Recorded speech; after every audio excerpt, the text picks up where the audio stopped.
اللهم صل وسلم وبارك عليه وعلى آله صلى الله عليه.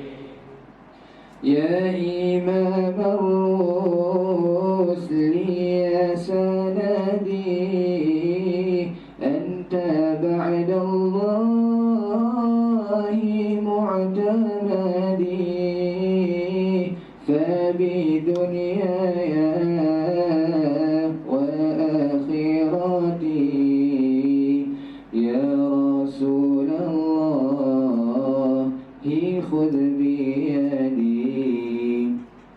Cabal Nabi yang terjaga lagi mulia, beruntung bagi yang pernah menyentuhnya.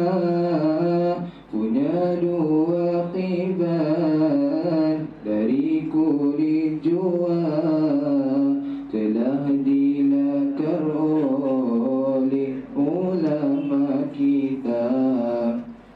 Panjangnya sejengkal dan dua jari, lebarnya 7 jari, 2 buku lari. Lebarnya di bawah berut kaki 5, dan di atas 6 jari, jangan lupa. Dan lebarnya di antara 2 tiban, 2 jari, ingat pasti tak menyesal. Ini ukuran yang telah dinyatakan Al-Hafizul Aqib wa Bekalam. Surah Jabal Nabi kita jangan hina, memuliakannya sama yang aslinya. Jika kamu dengar ada yang menghina, berpalinglah, ini pesan Tuhan kita. Letakkanlah capan Nabimu yang mulia kepada tanda kamu cintakannya. Ini pesan Al-Qurtubi imam kita. Surah Jabal haqiqatnya ia mahkota, dan padanya ada 1000 barakah. Hanya yang tahu sahaja ambil manfaat. An-Najashi dan Sayyidina Dihya, beri Nabi akan sebagai hadiah. Dan baginda tidak pernah bertanya dah disentuh atau tidak kulitnya. Dan baginda tidak pernah bertanya dah disentuh atau tidak kulitnya. Allahumma salli wa sallim wa barik alaihi wa ala alihi. Bismillahirrahmanirrahim. Bab pada menyatakan tentang capal dan uf baginda Nabi sallallahu alaihi wasallam. Capal Nabi yang terjaga lagi mulia, beruntung bagi yang pernah menyentuhnya. Punya 2 kibal dari kulit jua, telah dilakar oleh ulama kita. Capal Nabi kita Muhammad sallallahu alaihi wasallam diperbuat daripada kulit. Dan capal ini pernah dilihat oleh ramai para ulama. Dan ini disebutkan oleh Al-Imam Shihab Al-Maqari dalam kitab beliau iaitu Fathul Muta'al fi Madhi Ni'al Syarifati Nabawiyah, dan beliau mengatakan bahawa terdapat ramai ulama yang pernah melihat bentuk capal Nabi kita Muhammad sallallahu alaihi wasallam. Dan bentuk capal ini seperti yang pernah dilihat oleh Al-Imam Abu Bakar Ibn Al-Arabi Al-Maliki, Al-Hafiz Abu Rabi' Ibn Salim Al-Kula'i dan lain-lainnya, yang disebut oleh sahib pada Muntahassul Al-Imam Syekh Abdullah Lahji rahimahullahu ta'ala, syekh masyayikhina, menyebut ada dua qibal. Apa makna dua qibal? Iaitu bahagian yang dimasukkan di antara ibu jari dan jari telunjuk kaki, dan yang kedua dimasukkan di antara jari tengah dan jari manis kaki. Jadi ini berbeza dengan capal yang biasa kita lihat sekarang. Jadi ma'ruf, kita selalu nak tengok dalam internet dan sebagainya, dia ada dua tempat masuk bagi jari. Jadi ini telah dilukiskan oleh ulama kita, antaranya adalah Al-Imam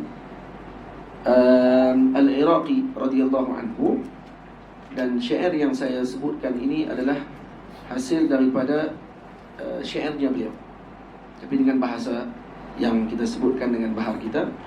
Dan Al-Imam Iraqi pernah menyebutkan wa na'luhu al-karimatul masunah tuba liman massa biha jabinah laha qibalani bisayrin wa huma sabtiyatani sabbatu sya'rahuma wa tuluha shibrun wa isbi'ani wa arduha mimma yalil ka'bani sab'un asabi'in wa batnul qadami qamsun wa fawqa dhafa sittin fa'lami wa ra'suha muhaddalun wa arduma bainal qibalain isbi'a lidhuma. Jadi ini syair Al-Imam Al-Hafiz Al-Iraqi dalam Alfiyah beliau yang menyebutkan tentang bentuk dan juga panjangnya khuf Nabi kita Muhammad sallallahu alaihi wasallam. Nah, saya sebutkan panjangnya sejengkal dan dua jari. Sejengkal dan dua jari. Inilah qibalan bisayrin wa huma sibtiyatan atau sabtiyatan sabbatu sya'rahuma wa tuluha shibrun wa isbi'an. Jadi panjangnya sejengkal dan dua jari. Berapa sejengkal? Saya sebut tadi bawah. Sejengkal kita dah sebut sebelum ni dalam bab berkenaan dengan serban. Nah, dalam serban kita dah sebut sejengkal. Sejengkal lebih kurang 15 cm, 15 lebih cm. Dan dua jari ditambah dengan dua jari, satu jari bersamaan dengan kita dah sebut juga sebelum ni. Satu jari berapa? 2.05 lebih. 2.5 lebih. Kan? Satu jari 2.57 kalau tidak salah.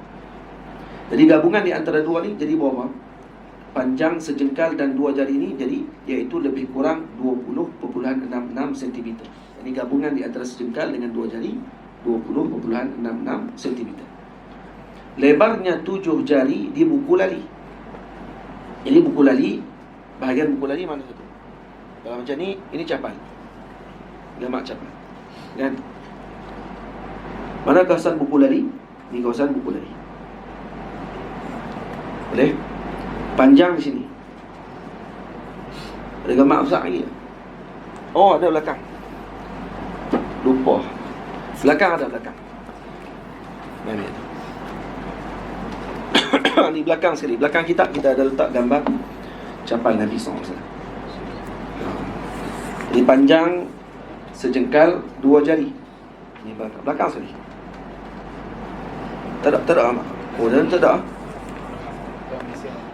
Oh, ni cetakan Malaysia. Cetakan Malaysia tak ada. Cetakan ni tak ada. Oh, tak ada juga. Ni cetakan Malaysia. Tak maaf. Hak bawah dah. Hak bawah dah. Baik. Tak jual cetakan lama kot. Dah. Baik. Jadi sejengkal dua jari panjang ni. Kalau jengkal kita tengok dengan jengkal dengan kiraan dalam kitab Mikyalul Mawazin. Di dalam mazhab Syafi'i dan Hanbali, saya pegang dengan mazhab Syafi'i dengan Hanbali kerana ini ditulis oleh Imam Iraqi. Imam Iraqi mazhabnya Syafi'i. Jadi dia kira mungkin dengan mazhab Syafi'i. Jadi panjangnya lebih kurang 20.66 cm. Lebarnya 7 jari di buku lali. Di buku lali di mana? Di kawasan buku lali.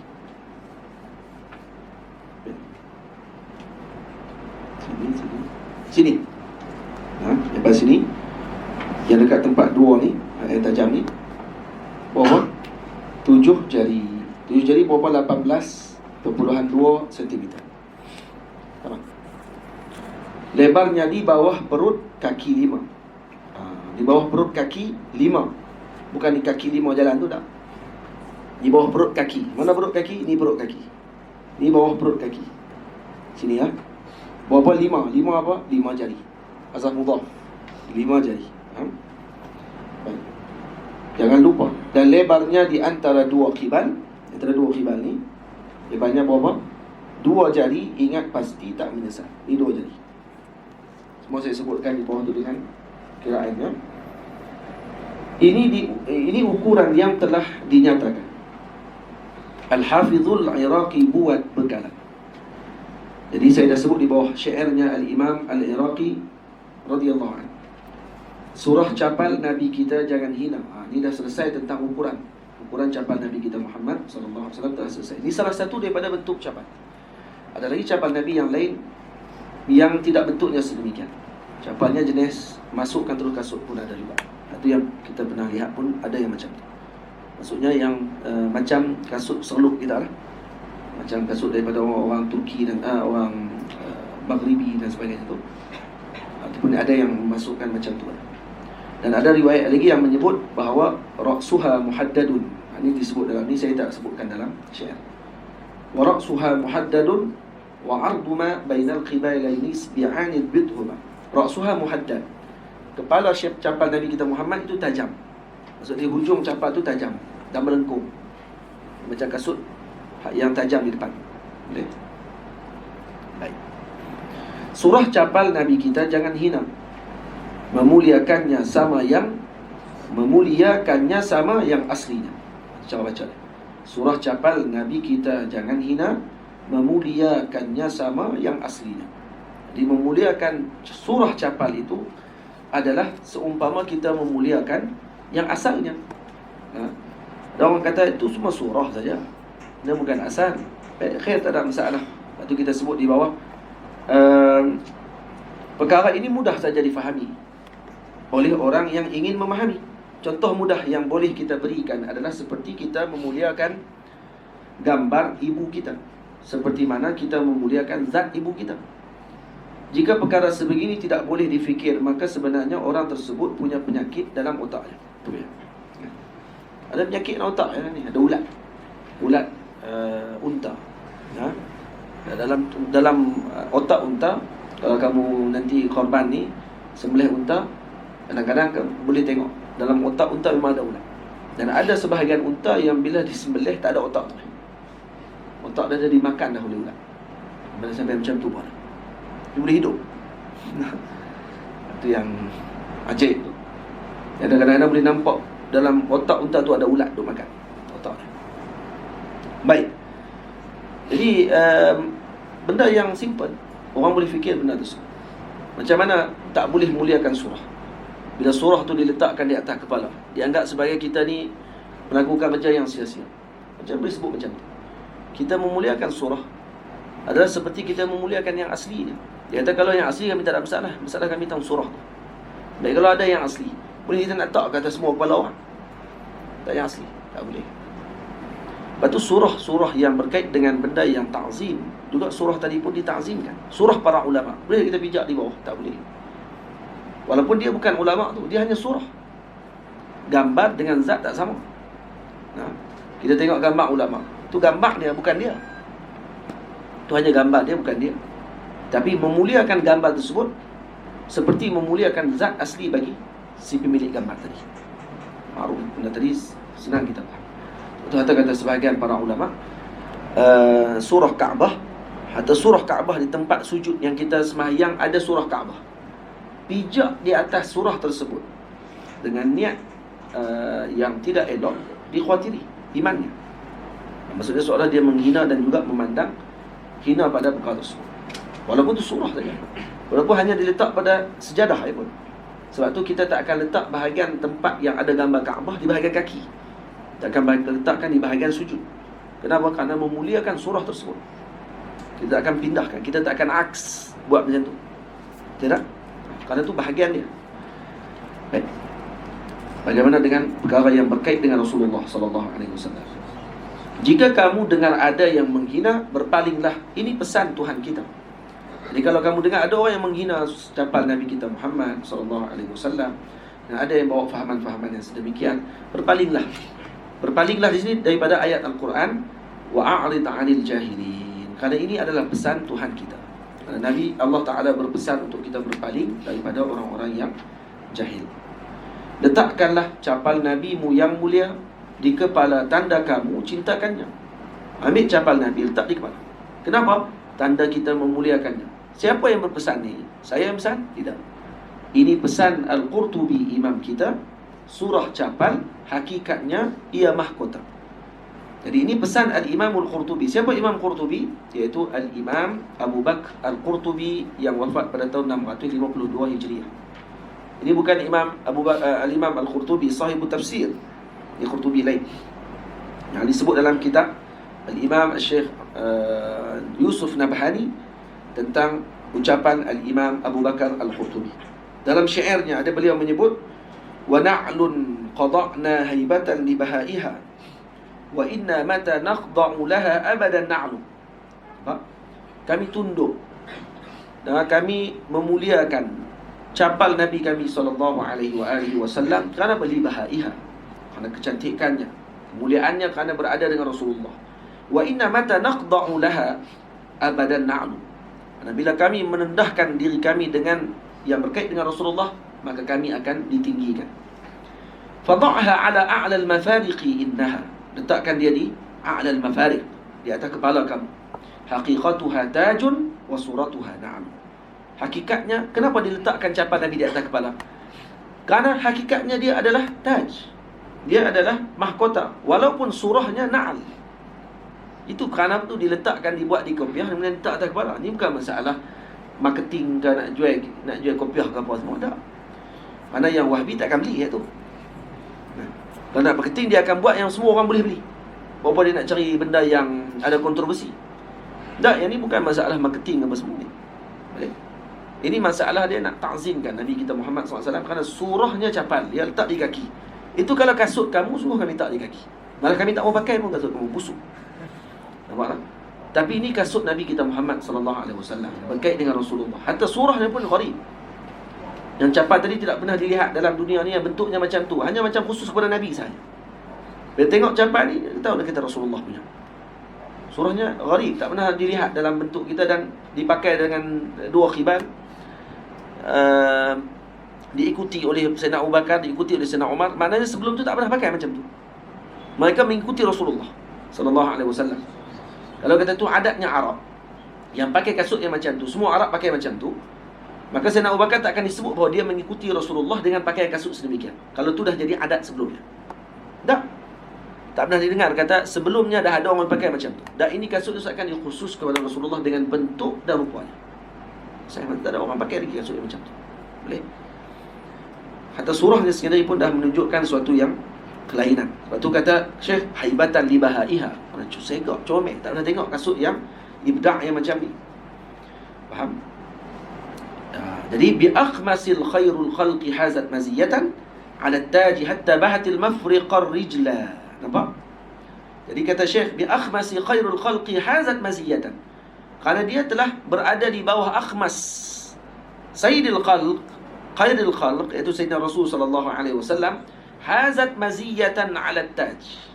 Maka dia telah mengambil keistimewaan lebih daripada mahkota.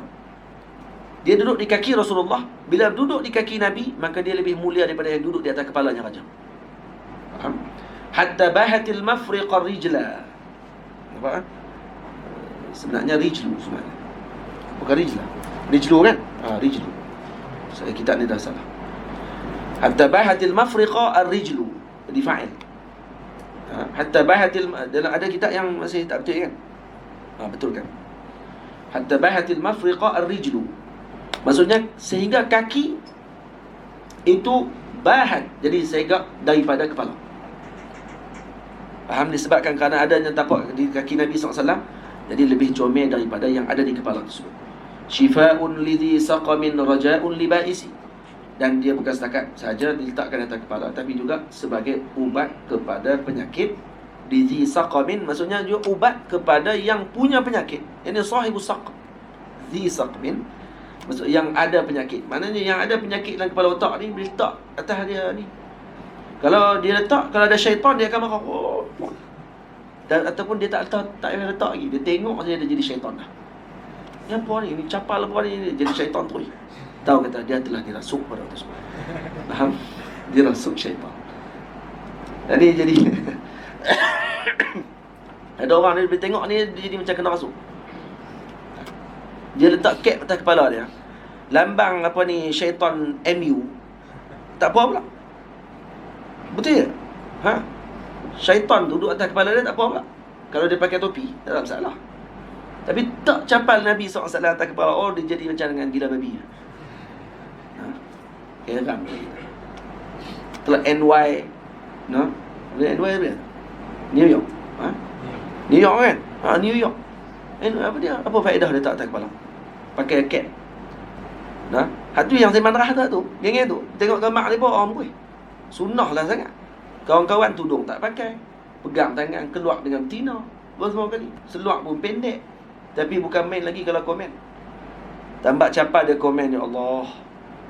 Ni bid'ah macam ni. Dia kata tu bid'ah lebih berat daripada maksiat yang dia buat. Pada maksiat bid'ah ni dia nak buat comel tapi dia tu panggil wahabi benda itu.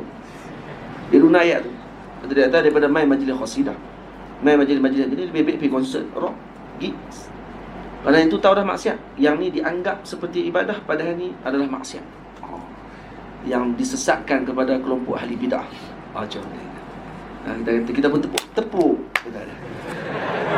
tepuk. Pandai cakap, jangan pandai usul fiqh, pandai nahwu, sorab semua.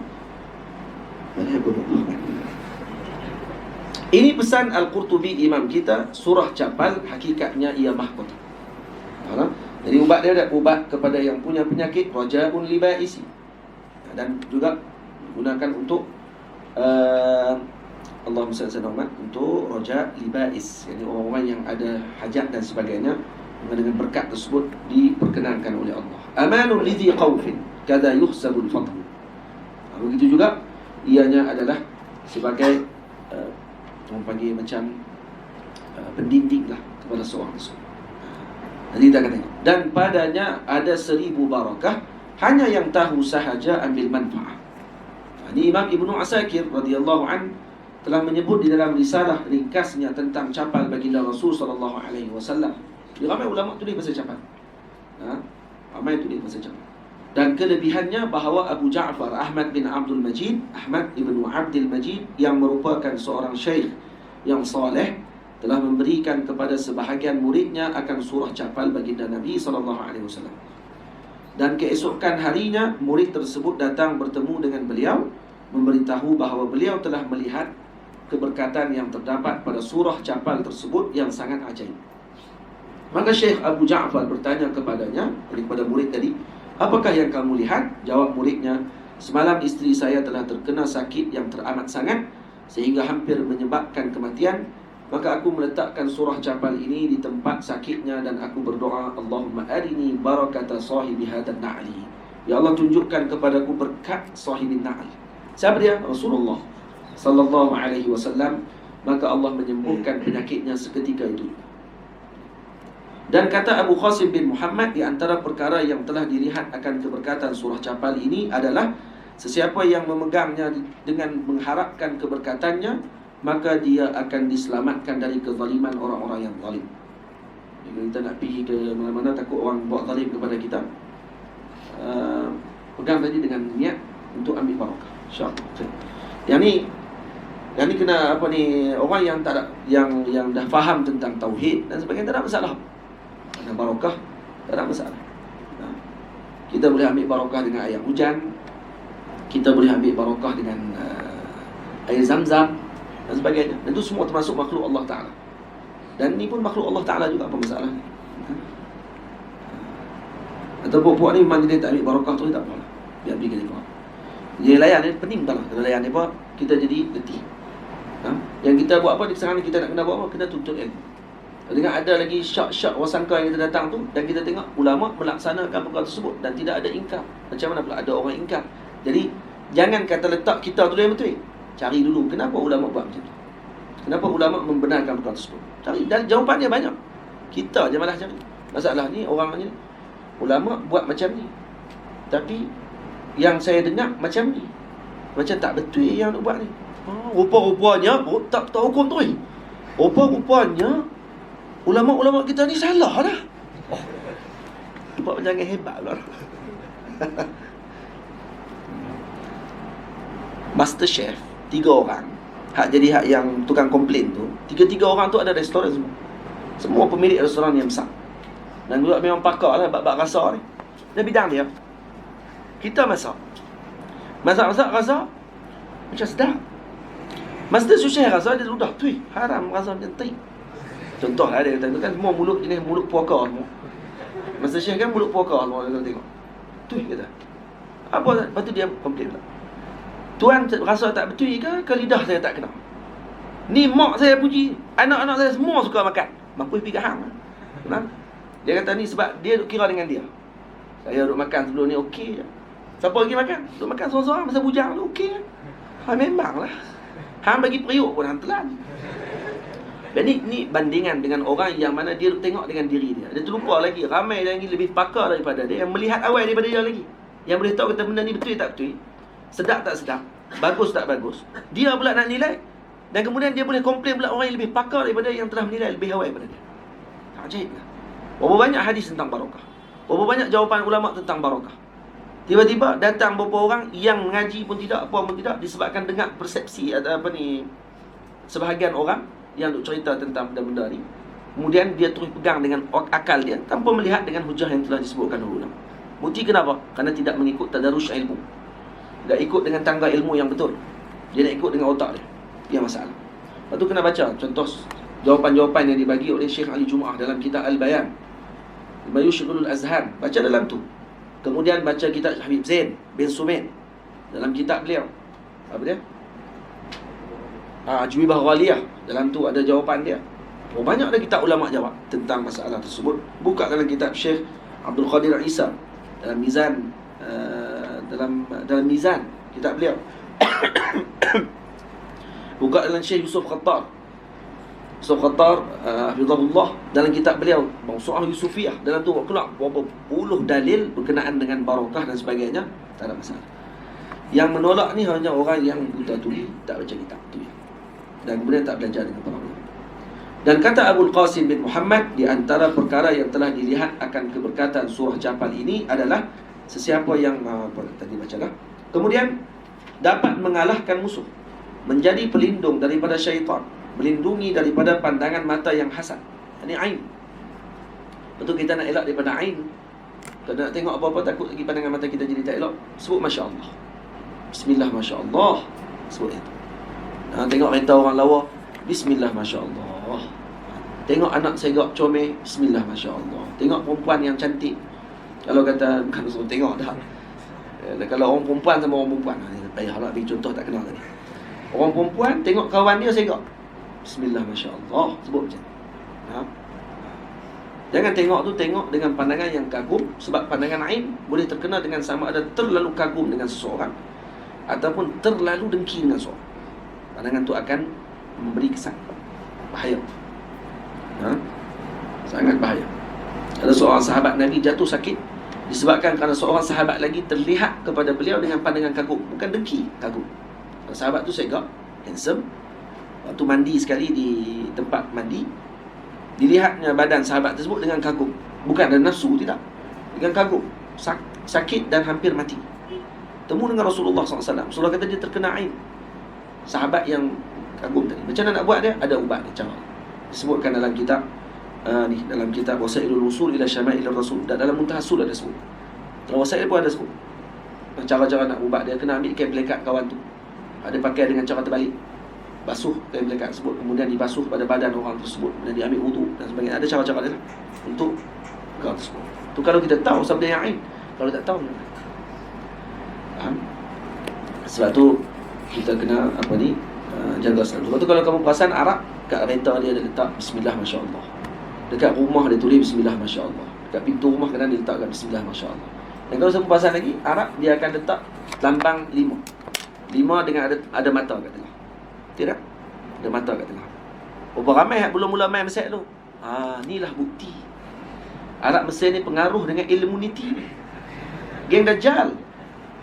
Ni geng mata ni, geng mata Dajjal. La ilaha illallah. Tanpa tanya, tengok dulu dengan ilmu dan tengok dengan masyarakat adat, masyarakat Arab dan sebagainya. Dan sebenarnya tu bukan lambang Dajjal sebenarnya. Kalau kamu perasan ada orang buat kitchen lagi. Dia beli dekat suk Khan Khalili tu, dia beli, dia buat kitchen. Kalau orang Malaysia tengok, ni geng Illuminati. Ni geng Illuminati, mata Dajjal, hantar Dajjal. Sebut Dajjal tu ikut orang. La ilaha illallah. Macam sebut ada satu rancangan TV yang dikelolai oleh Maulana Syekh Amru Wardani. Syekh Amru Wardani banyak ungkapkan balik dan juga rungkaikan balik tentang adat Mesriyah yang mana tidak bercanggah dengan syarak. Dan dia ahli majlis fatwa Mesir. Dia buat rancangan TV tu, Masya Allah, comel kalau macam tu. Ni masyarakat kita ni ada rancangan TV macam tu. Yang syekh yang memimpin, guru, ahli majlis fatwa. Jangan ahli majlis fatwa satu negeri tu dah, ahli fatwa lain. Ahli fatwa majlis fatwa negeri lain lah. Negeri Kedah ke kan. Negeri apa ni, Pulau Pinang ke, Perak ke, tak apa lah. Jangan satu negeri tu lain. Payah ini semua bid'ah habis semua ni. Ni masyarakat ni bid'ah ni dolalah final. Habis semua. Jam semua. Jadi Syekh Amru dia ada satu rancangan dia sebut tentang masalah tu. Apa makna kepada lambang tadi? Lambang tu, mata tu maknanya ain. Jadi dibawa tu sebagai apa tu? Jadi bahasa kita kalau kita sebut orang akan jadi, weh takkan boleh bawa tangkai kot. Bahasa kita dia macam tangkai. Azimat. Baik salah azimat? Tak salah. Azimat bukan salah secara mutlak, tidak. Yang salah kalau kata bercanggah dengan syarak. Faham? Tak salah. Jadi itu seakan azimat yang dibawa bersama dengan seorang. Apa makna 5 jari tersebut? 5 jari tadi adalah ayat surah Qul a'udzu birabbil falaq. Karena ini surah yang menghalang daripada sihir dan juga ain. Maka dibawa yang tu. Faham? Jadi kena tahu ilmu. Bukan hanya nak tuduh je. Tengok mata Dajjal. Itu kira tak ada tak apa lah. Lagi dia duduk kat rumah dia seorang-seorang lagi, pagi esok tengok mata penuh mata ni. Tengok mata sebelah dia, Allah Dajjal dah aku. Mata sakit sebelah. Tengok sebelah mata dia kata betul dah. Rambut dia rintin pula.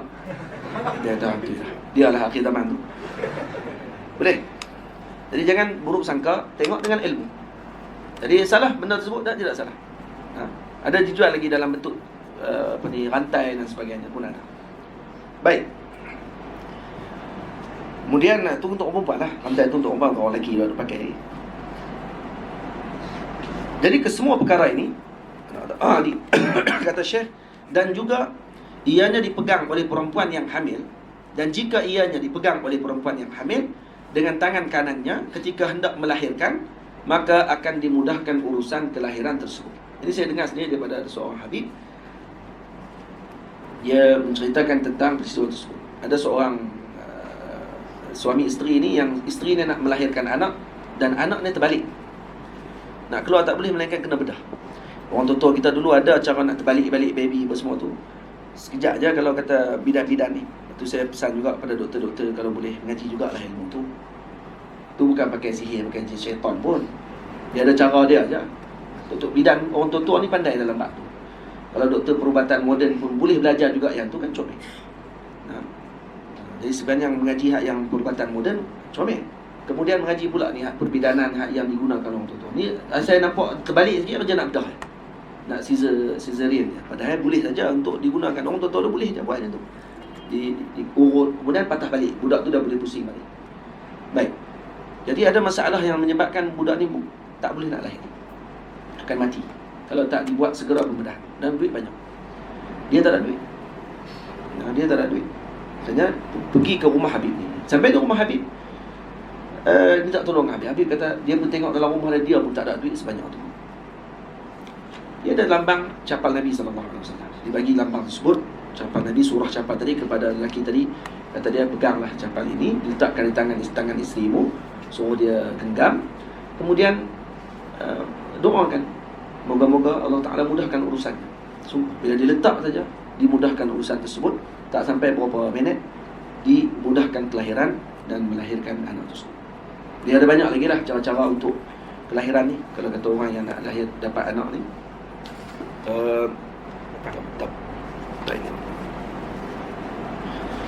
apa dia lagi cara dia? Kata Syekh Abdul Wakil Hashimi. Syekh Abdul Wakil cerita dekat saya waktu ketika isteri nak lahir tu, kita ada beberapa cara yang diajar oleh para ulama. Antaranya dibacakan surah Maryam. Dibacakan surah Maryam mujarrad. Surah Maryam ni kalau dibaca, kalau tak habis sekali, tak keluar juga, baca kali kedua, baca 2 kali, tak keluar juga, baca kali ketiga. Bacakan berterusan, insya-Allah dimudahkan. Yang kedua, pakai kaf Maryam. Kaf Maryam. Apa dia kaf Maryam? Itu yang kita panggil kecil Fatimah. Dia ada macam akak kayu tu. Nak tengok tak? Ada jual di Mekah. Di sini pun ada jual. Dia macam akak-akak, dia duduk macam tu. Akak dia tu biasa direndam. Jadi ada orang kita panggil akak susuh tu macam tu, untuk nak mudah orang perempuan lahir. Jadi yang tu kata Syekh, rendam dalam air. Saya kata kena minum tak? Orang Melayu kita minum, dia bagi minum. Yang tu pun boleh. Tak minum pun tak apa, Syekh kata. Rendam akak tu saja dalam air sampai akak tu dia buka. Bila dia buka, insya-Allah sama dengan pembukaan perempuan tu. InsyaAllah kalau dia dah buka betul, nanti akan lahir budak. Tak ada layak. Antara 2 cara lah. Sekali. Yang ketiga, saya kata pegang Muwatta' Imam Malik, riwayat Imam Yahya bin Yahya Al-Laitsi. Saya tanya riwayat mana je? Riwayat Imam Yahya. Letak di tangan apa ni, orang panggil apa? Pada di tangan isteri tadi, suruh dia pegang. InsyaAllah akan mudah lahir juga kalau tak Muwatta'. Tapi kalau Muwatta' tu 3 jilid, cetak yang jenis cetakan hak tebal tu, jenuh lah bini dia nak pegang. Jenuh bini dia pegang. Pegang tak perut, memang beranak semua. Boleh. Jadi Allahumma salli ala sayyidina tu antara cara yang diajarkan oleh para masyayikh. Syekh Abdul Wakil ajar macam tu. Kenapa dinamakan kafu Maryam? Kerana waktu Sayyidatina Maryam nak melahirkan Nabi Allah Isa AS, beliau menggenggam pokok tersebut. Akak tu yang digenggam oleh beliau. Maka akhirnya dinamakan tapak tangan Sayyidatina Maryam. Kerana dia menggenggam pokok tu waktu tahan sakit nak melahirkan tu, dia genggam macam tu. Baik. Jadi hanya yang tahu sahaja ambil manfaat. Abaikan dengan kelompok yang membid'ahkan dan sebagainya, dan wa'arin 'anil jahil. Tak payah nak debat, tak payah nak apa lah. Kita kata kalau Allah Ta'ala bagi keilmuan ataupun kefahaman kepada dia, insya-Allah dia tidak akan ingkar yang sedemikian. Kalau dia tak mau pakai, silakan. Jangan ingkar kepada orang lain. Jangan dituduh syirik dan bid'ah kepada orang yang memakai. Itu saja. Kita minta itu saja. Dan bila kita kata jangan sebut yang tu, dia kata kita cari pasal.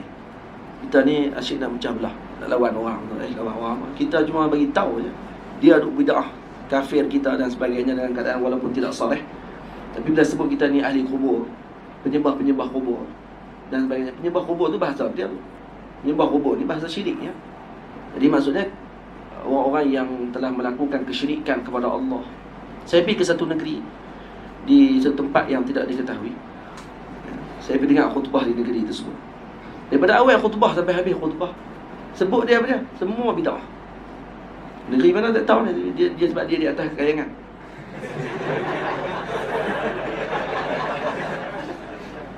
Dia sebut bid'ah tak habis-habis. Betul je sebut pasal sembah kubur, sembah apa semua kali. Saya juga heran ni masyarakat negeri ni takkan semua macam ni kot. Dia akan sebut benda yang berlaku semua tempat sebut. Lepas tu jagalah kita daripada syirik. Saya kata kita ni di zaman jahiliah mana ni? Kita tak nafi ada masyarakat yang melakukan sedemikian. Tapi disentuh benda tu seakan-akan benda tu adalah benda yang paling membarah dalam umat pada waktu tersebut. Benda tu bukan isu pun. Ada pun isu tersebut. Tapi di-isu kan. Orang kata itu saja yang maksudnya akan mempertahankan tauhid, mesti kena sebut jangan sembah kubur, jangan pegang ni, jangan main itu, jangan ini. Maksudnya digunakan benda-benda yang kadang-kadang tak dilakukan oleh umat Nabi Muhammad SAW. Yang jahil melakukan sedemikian itu bukan sekat dia tak tahu tauhid, dia tak tiapa terus. Yang tu nak kena ajak pula tu. Faham? Baik. An-Najashi dan Sayyiduna Dihyah beri Nabi akan khuf sebagai hadiah. Jadi Sayyidina Najashi Dan juga Sayyiduna Dihyah Al-Kalbi, sahabat Nabi yang saya, nama beliau Dihyah bin Khalifah Ibn Fudalah Ibn Farwah Al-Kalbi. Dan ini merupakan sahabat yang berjuang bersama dengan Nabi dalam semua peperangan setelah peperangan Badar. Dan beliau termasuk sahabat yang sangat cantik rupanya, segak orangnya. Dan kalau Sayyidina Jibril turun akan berupa dengan rupa beliau. Kerana dua sebab. Yang pertama, kerana beliau adalah sahabat yang segak, dan para malaikat suka menyerupai dengan yang cantik. Dan malaikat tak akan berupa dengan rupa-rupa yang buruk dan jijik. Maksud saya ni secara umum, ghalibnya begitu. Sebab ada juga yang malaikat berupa dengan tadi untuk diuji kepada manusia.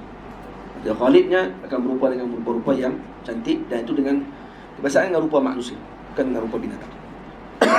Yang rupa dengan rupa binatang sebenarnya hanya jin dan juga syaitan. Yang disebut oleh seorang Habib mengatakan bahawa perbezaan antara malaikat dengan jin ketika mana bertemu dengan orang, ketika kita kalau malaikat ini berupa, maka kita tegur dia tak akan cakap. Dan kalau dia tidak berupa, akan didengar suara. Balik dengan jin dua-dua sekali. Jin kalau bentuk orang pun dia tegur kita, dia tegur, dia cakap dia. Ataupun kalau dia tak cakap tu, dia buat muka teruk. Itulah. Kalau tak cakap, dia buat jalan. Orang boleh rasa lah, ni malaikat kan, ni jin dan sebagainya. Boleh. Ada mak mentua saya cerita, naik kereta, ada geng-geng hadut pergi daripada Greek nak balik ke Jili, jalan highway tu. Nak balik je, geng-geng lori selalu cerita lah, kalau nampak aku jalan Greek Jili, nak balik ke Kelantan. Dia naik ke atas gunung tu, bukit tu, ada seorang ni bawa lori dah lah berat, bawa naik tu, nampak seorang tu tepi jalan, perempuan tu tahan. Dah tahu dah, duk pegang dukung anak. Kalau kita tobat tak berhenti dah. Tapi dia kata kalau nak berhenti pun, lori memang lambat pun.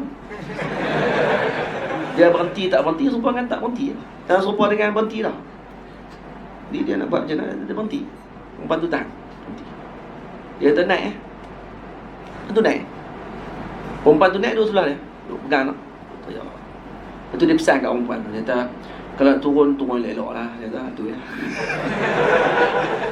Nak turun elok-elok. Habang elok kata kalau nak turun. Dia kata kalau turun tak kata elok, terkejut dia. Terbang pula aku tingkat tu 50. Jadi dia habang macam tu. Memang sungguh dia habang elok. Dia habang turun kat situ. Dari tempat tu sampai dia suruh turun tu. Turun elok. Lepas dia kata tinggal juga. Tinggal anak dia jadi batu nisan. Dia kata duduk sebelah dia batu nisan. Dia kata kau ajak datang dia.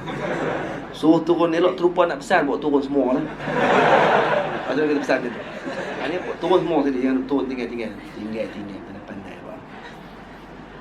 Tu memang kena berani semua lah. Dia kena macam tu pun lah. Dia takut memang dia akan ni kita. Tu yang saya suruh cerita tu, Tok Guru Harun Din, kalau dia nampak hantu, dia kata tengah jalan, tengah duk bawa tu ada binatang lintah, berhenti kereta tengah jalan, berhenti turun. Kalau ini isap rokok, turun isap rokok. Cucuk isap rokok. Sip 2-3 kali, betul naik jalan. Sebab apa dia tengok turun isap rokok tu? Isap rokok sebab bila jin tengok, dia kata, oh, geng kami.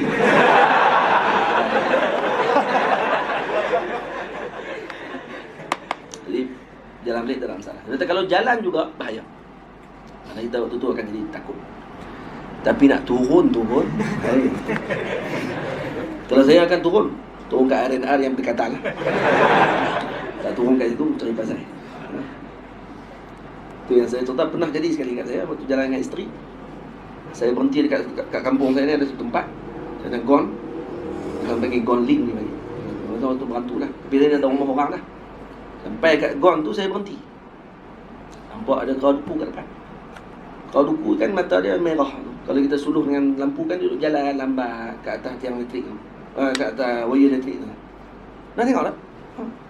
Mata besar tu. Pergi kau duku. Jalan atas tu. Saya pun berhenti. Buka tingkap, suruh bala tengok. Yang orang rumah. Takut lah kawasan tu memang. Masa tak ada rumah orang. Memang beratur. Kata, saya nak usik dia. Dia kata ni awak berhenti sini. Masa tu pukul 12 malam. Balik daripada ceramah ke balik daripada mana saya tak ingat lah. Lepas tu dia kata, berhenti awak sini. Kata, saja tengok kau duku. Dia jalan cepat. Tutup tingkap, jalan. Jalan tu kawan saya telefon. Tengah jalan lebih kurang 5 minit lepas jalan tu, kawan saya telefon. Saya pun angkat telefon. Angkat telefon cakap, Arab Mesir.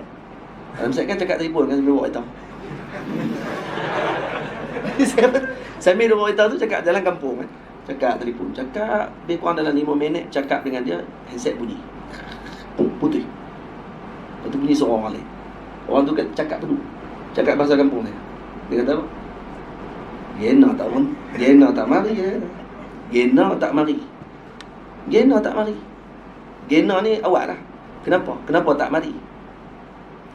Gena tak mari. Tu saya tanya, ni siapa dia ni? Gena tak mari. Oh. Saya tanya lagi sekali, ni siapa dia ni? Gena tak mari. 3 kali dia ulang. Saya tengok handset. Kawan saya lagi. Masih kawan saya. Maksud tak putus pun. Saya tak telefon. Tu saya tengok kat depa. Kat dalam kereta. Kata dengar tak? Dia kata tadi masa telefon kat kawan tadi, tak dengar seorang. Seorang tak dengar saya cakap apa. Tapi masa Gena tak mari tu satu kereta dengar. 3 kali tu, 3 kali dengar. Gena tak mari. Oh. Saya telefon kawan saya balik. Saya terdengar ada apa-apa tadi. Dia kata saya dengar ustaz tu tanya. Tapi saya tak tahu ustaz sembang dengan siapa. Dia tanya, ustaz ni siapa dia ni? Ni siapa dia ni? Dia dengar suara saya. Tapi terputus. Kurang ajar. Dia nak tak mari. Orang tua kata sebenarnya dia dalam kereta lah. Dia bukan tutup telefon, dia duduk sebelah telefon. Dia duduk sebelah saya lah. Masa saya buka tingkap tu, dia bercakap dia nak tak mari. Dengar tu kereta. Tu antara pengalaman lah. Dia Alhamdulillah taklah menjerit histeria apa semua, tak ada lah. Hero kan mana?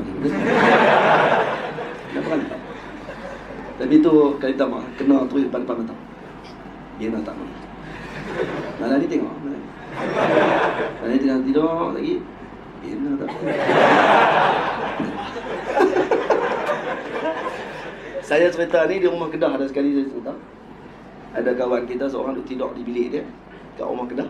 Malam tu dia kata dengar suara dia. Dia nak tak mari. Bakit tidur bilik dia.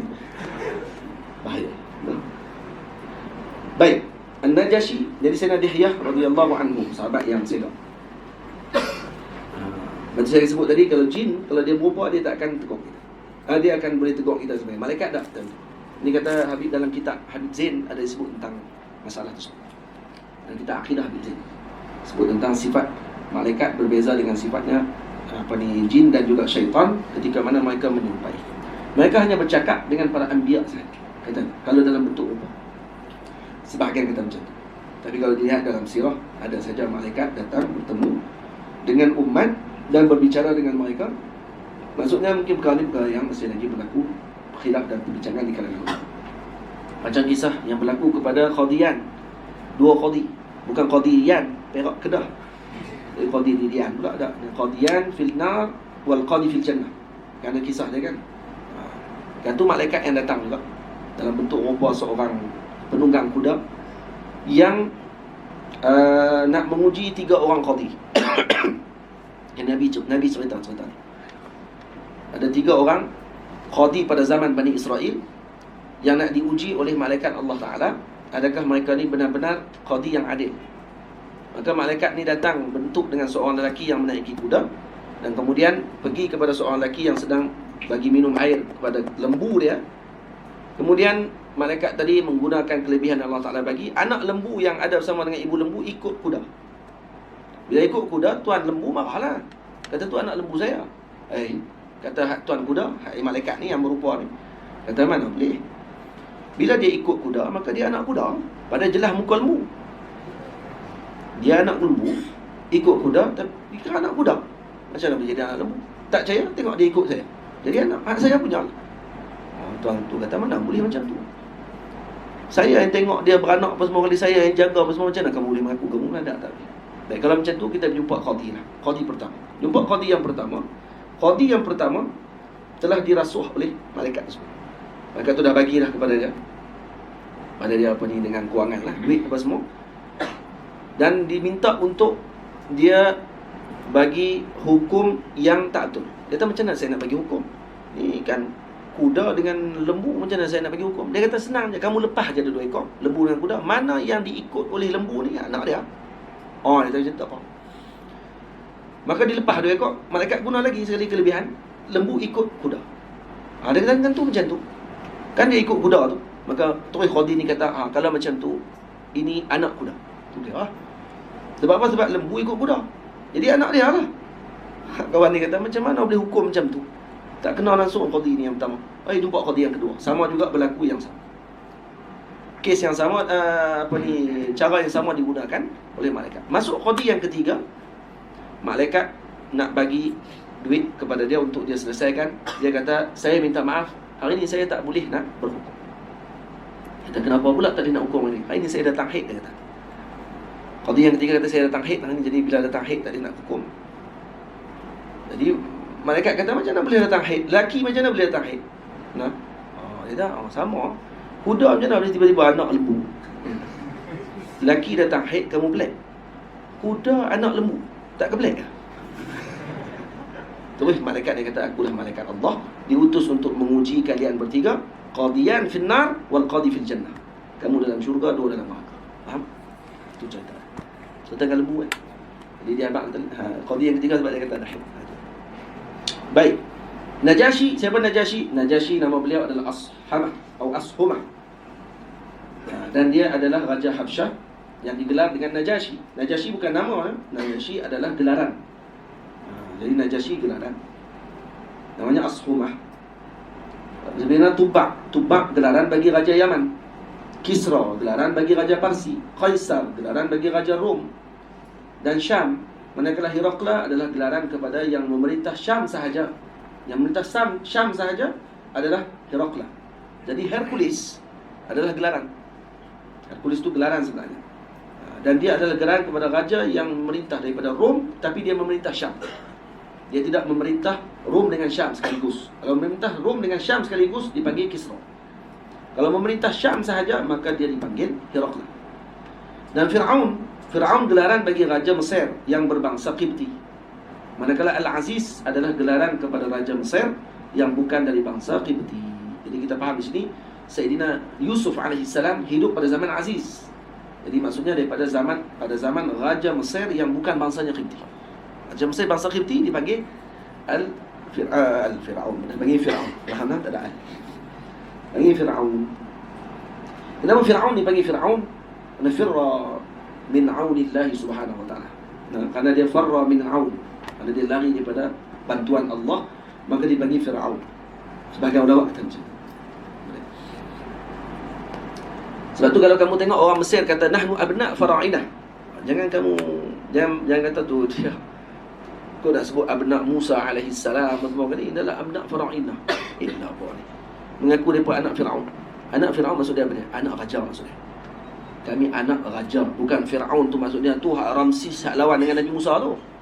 Bukan tu kebanggaan dia, kebanggaan dia dengan kami ni adalah anak raja. Kalau depa sebut nahnu abna Musa alaihi salam tu bahaya juga. Kalau mendakwa macam tu bukan hang anak cucu Nabi Musa, kan masalah tu. Kamu dah nasab dengan benda yang tak patutnya. Bila sebut kami anak-anak raja, maksudnya kami ni di bawah orang-orang yang mulia, yang raja dan sebagainya. Jadi sebab tu Firaun boleh letak Ali Firaun. Anak Ali, perkataan Ali boleh diletakkan kepada yang pertama, dinisbah kepada lelaki yang pertama. Tak disebut Ali Fatimah ataupun Ali Su'ad, tak boleh. Disebut Ali Firaun. Yang kedua, yang pertama lelaki mesti. Yang kedua, nak diletakkan dengan gelaran Ali, mesti daripada orang yang mulia. Sama ada kedudukan pangkat dia mulia. Sebab tu tak boleh sebut Ali Iskafi. Ali Al-Iskafi contohnya, kenapa? Kerana Iskafi tukang kasut, jadi tak boleh diletakkan Ali. Kerana Ali biasa diletakkan kepada yang mulia kedudukan. Sebab tu kita sebut Ali Muhammad. Ali Muhammad yang pertama zakar, yang kedua kerana mulia kedudukan dan sebagainya. Itu maksudnya. Itu cara penggunaan Ali. Jadi maksudnya Fir'aun ini gelaran yang mulia pada raja pada zaman tersebut. Ada yang zalim dan ada yang soleh, yang baik, yang masuk dan mengikuti ajaran Nabi Allah Musa AS. Ada. Dan baginda tidak pernah bertanya dah disertu atau tidak kulitnya. Jadi Nabi pernah diberi hadiah oleh Najashi dan juga Dihyah, Sayyidina Dihyah, khuf sebagai hadiah kepada Rasulullah sallallahu alaihi wasallam, dan Nabi tidak pernah bertanya adakah khuf tersebut telah disertu ataupun tidak. Maksudnya telah disamak ke tak disamak lagi, tak tanya. Samak pasal kita lah, sertu lah.